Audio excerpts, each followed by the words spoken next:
యేసుక్రీస్తు నామంలో బెతస్తా విడుదల పరిచయాల తరపున మీ అందరికీ ప్రేమపూర్వకమైన వందనాలు. ఈ దిన వాక్యదానము, మన పౌరస్థితి పరలోకమునందున్నది. ఫిలిప్పీలకు రాసిన పత్రిక 3వ అధ్యాయము 20వ వచనము.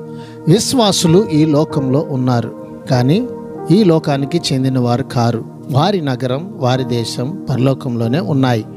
వారు దానికి చెందిన వారే. వారి ఆశలు, కోరికలన్నీ దాని మీదే లగ్నమై ఉన్నాయి. దేవుడే వారికి రాజు. వారి రక్షకుని రెండో రాకడ కోసం వారు ఎదురు చూస్తూనే ఎల్లప్పుడూ ఉంటారు. ప్రార్థన.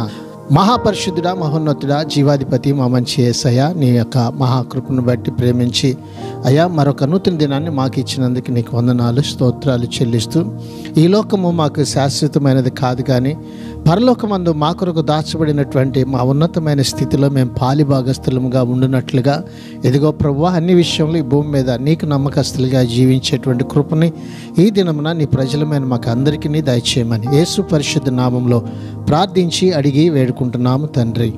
ఆమెన్.